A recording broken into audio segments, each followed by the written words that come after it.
Alors, c'est avec beaucoup de plaisir et d'honneur que j'ai à vous présenter ce soir la grande diplômée 2013 de cette année. Myriam Belzile Maguire a fréquenté notre école entre 2000 et 2002. Élève très impliquée dans les activités de la vie étudiante et dans les activités d'engagement communautaire, cette Charnicoise est venue travailler bénévolement avec moi dans un orphelinat en Roumanie durant l'été 2001. Je me souviens très bien que lorsqu'on lui demandait à cette époque ce qu'elle voulait faire plus tard, son projet de vie était déjà très clair dans sa tête. Elle voulait dessiner des souliers. D'ailleurs, quand nous nous promenions dans les rues de Bucarest, elle était fascinée par les souliers originaux dans les vitrines. En 2008, elle a gradué en design industriel à l'Université de Montréal, puis en design de la chaussure au Card Winders College de Londres. Ses premières créations, confectionnées alors qu'elle travaillait chez Aldo, ont connu un grand succès. Plusieurs vedettes ont foulé de nombreux tapis rouges, les plus chics de la planète, avec des souliers dessinés par cette designer déjà très prometteuse. Il y a 2 ans, Myriam a été choisie pour faire partie du projet Fabrica.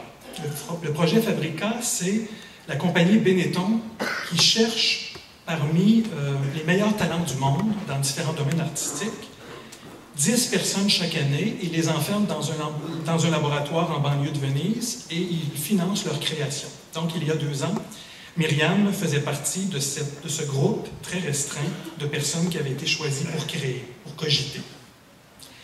Je n'ai pu m'empêcher d'aller voir son album des finissants pour voir un peu ce qu'elle avait écrit vis-à-vis sa photo. Alors, je vous annonce tout de suite que ce que vous avez écrit vis-à-vis votre photo dans votre album des finissants sera peut-être cité dans 10, 15 ou 20 ans. À côté de son nom, Myriam avait écrit « Mon rêve, voyager ». Alors, je crois que c'est déjà réussi à 28 ans, puisque c'est le monde entier qui est son laboratoire. Sa phobie, les requins. Alors, je crois qu'elle a réussi à bien leur faire face, surtout dans l'industrie de la mode. Sa devise, « Il n'est ni juste ni drôle d'autant souffrir au nom de la mode ». Elle écrivait déjà ça à la fin de son secondaire 5. Et je peux vous dire qu'elle applique tellement cette devise que je suis assis à côté d'elle depuis tout à l'heure. Elle prend en note toutes les filles qui ont l'air de souffrir avec leurs talons hauts qui viennent de chez Aldo. Et je crois que demain matin, avec M. Aldo, elle aura une conférence pour rappeler certaines corrections qu'il faut faire. Alors, je vous demande d'accueillir chaleureusement notre grande diplômée 2013, Myriam Belzile Maguire.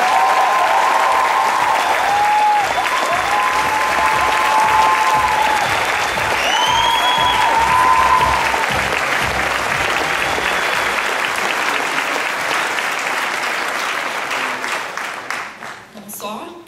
Mon Dieu, c'est vraiment gênant d'être ici ce soir devant vous tous, surtout depuis que j'ai oublié mon discours dans mon sac à main, dans le sous-sol. Donc, je vais y aller avec mon cœur, puis je vais vous dire un peu ce que je pense, ce que je sens. Donc, j'ai gradué il y a 11 ans, puis il y a 11 ans, je me souviens encore comme c'était hier d'être assis dans les cours de Noël, qui va prendre sa retraite cette année. Je me souviens que tout le monde l'adorait aussi, d'ailleurs. Puis c'est ça. Puis je me souviens, quand j'étais assise à votre place, il y a 11 ans, je m'en allais étudier en arts plastiques au cégep de Sainte-Foy. Puis j'avais pas de cavalier pour le bal de finissant.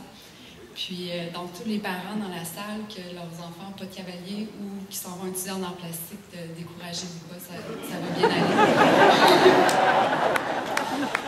Puis c'est ça, puis je me souviens que j'avais vraiment hâte de partir du secondaire. Pas parce que j'aimais pas ça, mais vraiment parce que j'avais compris que les bons moments étaient à venir. Parce que je crois que passer à travers 5 ans de secondaire, c'est vraiment pas facile des fois. Puis le futur est vraiment mieux que les années secondaires, en tout cas selon moi.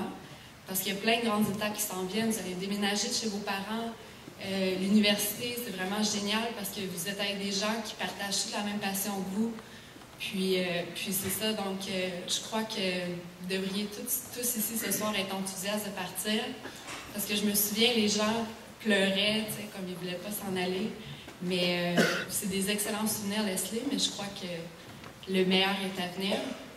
Puis quand on m'a écrit pour me demander de vous parler ici ce soir, j'étais en voyage d'affaires, je faisais du shopping à LA avec M. Aldo, puis c'était pas vraiment du travail, mais c'est très agréable. Puis c'est ça, puis là, j'étais là, ouais, pas de problème, j'avais pas réalisé que ça allait être 1500 personnes. Puis c'est ça, donc je me suis dit, OK, cool, mais après ça, j'ai pensé à d'autres de mes amis qui ont terminé à Leslie, qui auraient pu aussi venir vous parler ici aujourd'hui. Je pense à mon amie Lynn, qui travaille à l'ambassade canadienne de Mexico City, ou sinon mon amie Catherine, avec qui je suis allée en Roumanie, qui travaille au bureau du Québec à Paris, qui a vraiment beaucoup de plaisir là-bas, que c'est une job intéressante. Ou sinon, je pense à ma sœur qui savait vraiment pas quoi faire après le secondaire, qui avait aucune idée de ce qu'elle voulait faire, puis qui a trouvé ça un peu énervant quand elle m'entendait. « Moi, je vais être designer de souliers. » Elle avait aucune idée. Puis elle revient du Festival de Cannes, d'aller travailler là-bas pour organiser le festival. Donc, je pense à tous ces gens-là qui m'inspirent, ou mon ancien directeur artistique à Fabrica qui parlait 5 langues, puis qui était incroyable, ou M. Aldo, avec qui je travaille toutes les semaines. Je crois que tous ces gens-là ont des points en commun. En fait, ils sont très travaillants. Donc, dans votre vie, si vous êtes travaillante, ça va bien aller. Il n'y a jamais personne qui va vous reprocher « Ah, t'es trop travaillante. » Tu sais, j'aime pas ça. Donc, si vous êtes travaillant, ça devrait bien aller. Puis aussi, ces gens-là ont tous en commun, ils focus sur leurs forces et non leurs faiblesses. Donc, ils laissent de côté leurs faiblesses, puis ils vont vraiment juste avec leurs forces. Puis quand on travaille dans ce qu'on aime, puis on est toujours valorisé parce que c'est nos forces, le travail, c'est pas vraiment du travail, puis ça devient super agréable. Après ça, tous ces gens-là parlent anglais, ont appris l'anglais.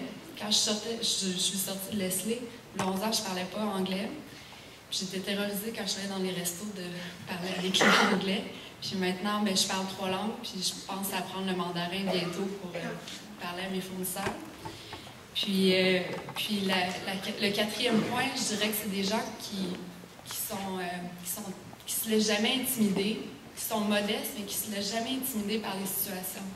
Donc, quand j'étudiais à Milan ou à Londres, j'étais avec des gens qui étaient allés dans les meilleures écoles privées au monde, avec le fils de Berlusconi, ou avec le vice-président, le père était vice-président chez Samsung en Corée, où il y avait des gens comme ça.